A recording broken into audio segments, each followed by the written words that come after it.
Are we recording? Yeah. All right.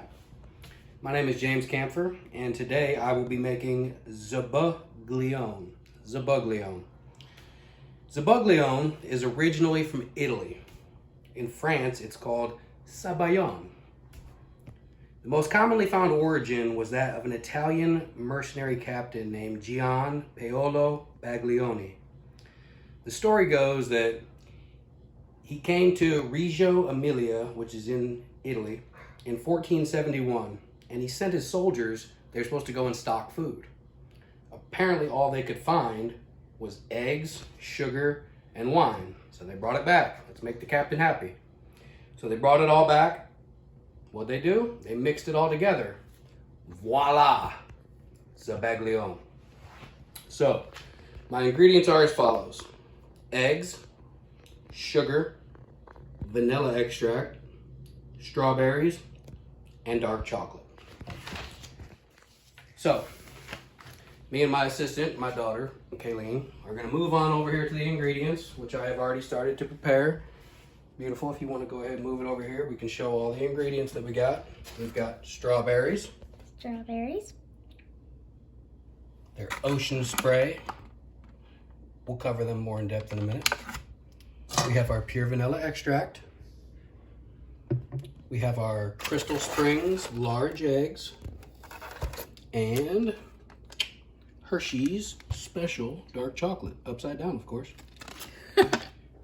So, all right. The one thing I left out is sugar. I completely forgot to get it out, but I'm not going to start this video over because I've already cooked it. All right.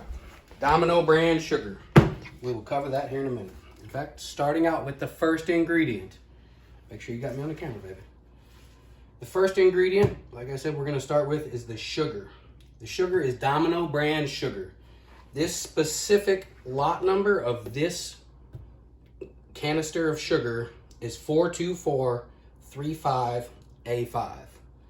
Little bit of research into where it came from. Since the lot number started with the 4, that means that it was refined in Baltimore. But the sugarcane or beets that it originally came from could have been in the US or even imported from Europe. That's about as far as that went, but it was refined in Baltimore.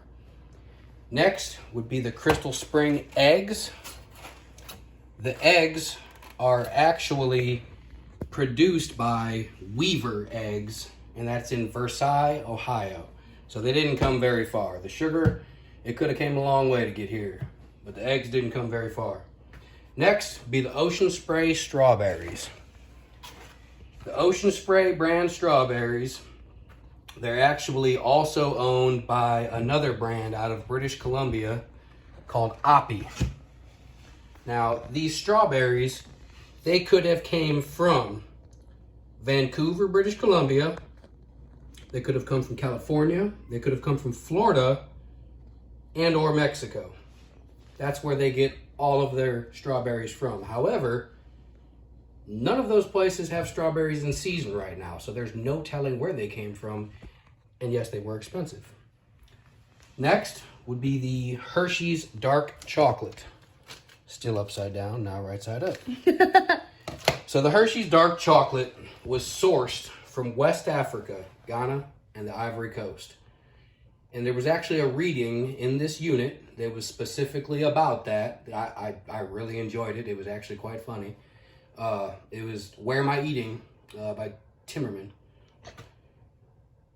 Interesting fact, May of 2020, Hershey's actually announced that they were 100% direct sourcing their cocoa from the high-risk areas like these by 2025. What does that mean?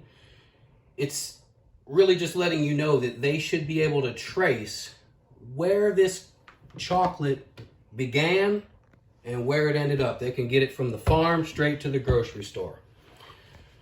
So what this does is this is an attempt to try to cut down on the child labor, the modern day slavery that's really taking place over there. And they hit on that a lot in the reading for this chapter. We won't spend a lot of time on that one because we're going to spend a little bit of time on the next one. The last ingredient is actually the pure vanilla extract. All right. The vanilla extract that I got for this is Great Value brand vanilla extract. I couldn't find an exact source. However, with some research, I did find out that close to 80% of the world's vanilla beans are sourced from Madagascar. Some can also come from Papua New Guinea and Indonesia too, but 80% of the world's vanilla beans come from Madagascar. That's quite a bit. I would say it probably came from Madagascar.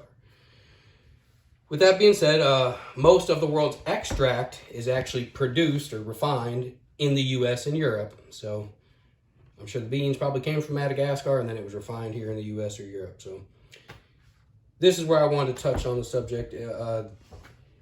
The vanilla beans, they're pretty much in the same situation as what's going on with the cocoa farmers. The vanilla beans are real hard to grow. They only grow in the tropical environments. So they're really only grown over in Madagascar, Tahiti, and I think there was one other place. But the farmers over there, what's going on is they're in a situation right now where the vanilla beans, the cost of them is so high that they're really having to deal with a lot of theft, intimidation, all those things that would cut into your harvest and would, it would take money away from you and your family. It takes food off the table. Your rent doesn't get paid, all those kinds of things. So what's happening is right now, the price is $600 a kilo for vanilla beans, and that's the highest it's ever been. And with it taking years, to grow and actually harvest a good crop, it's devastating when a family's harvest is hindered by something like that. So, like I said, like the cocoa, harvesting a vanilla bean, it's labor intensive, extremely difficult. It takes a lot of time. It's hard work, and the whole family's involved. It's with the social construct over in Madagascar, it's kind of sort of like what's going on in West Africa, in Ghana, and along the Ivory Coast.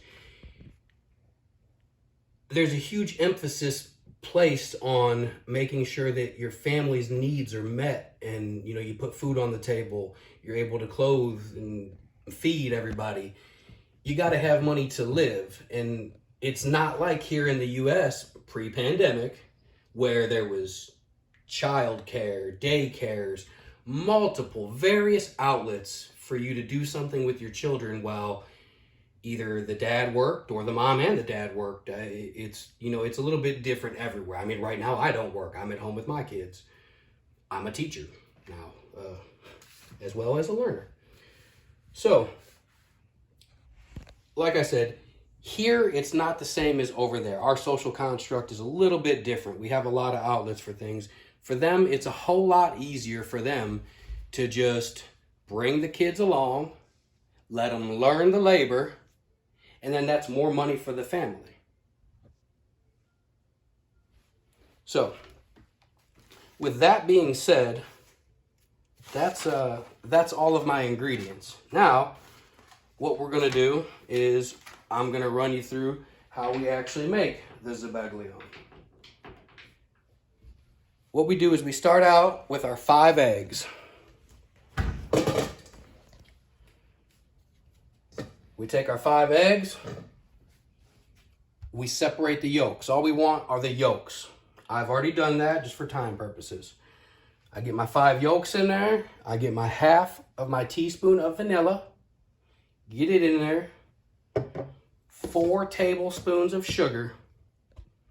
Get it all in there. Start whisking it up. All right. Whisk it up until it's good and thick and creamy. Come on over here, beautiful. Once it's good and thick and creamy and all whisked up, then I'm going to get some water and I'm just going to get it simmering. I don't want it boiling. I just want it to simmer, and I don't want the water to be real hot. I want the water low enough to where it's not going to touch the bottom of the bowl. Because if it gets too hot, then we're going to have chunks of eggs in our custard, and we don't want that. Zabaglione should not have chunks of eggs in it. No, no. So, while it's cooking, we're going to whisk it the whole time. Slow down here and there. Just make sure we're not getting chunks of eggs in there. You may have to adjust the heat a little bit. Granted, I did already make this, so we've already been through it. Anyways, we're going to whisk it for about 6 or 7 minutes. It's a little bit different on a gas range than it is on an electric range. Found that out the hard way. Once it's good and thickened up, it's about 3 times what it originally was. Boom, your Zabaglione's done. Then what we're gonna do is we're gonna come on back over to our ingredients. Follow me, pretty girl. We're gonna come back over to our ingredients. We're gonna slice up our strawberries. Go ahead and show her the strawberries. And we're going to shave down our chocolate a little bit, so we have some chocolate shavings. And then, if you just look this way for a second, voila! Zabaglione. I don't know if you can see that. Delicious custard with our strawberries and our chocolate shavings. So Kayleen, what is this over here anyways? What it is that's a spicy meatball. That is a spicy meatball. I hope you enjoyed my video.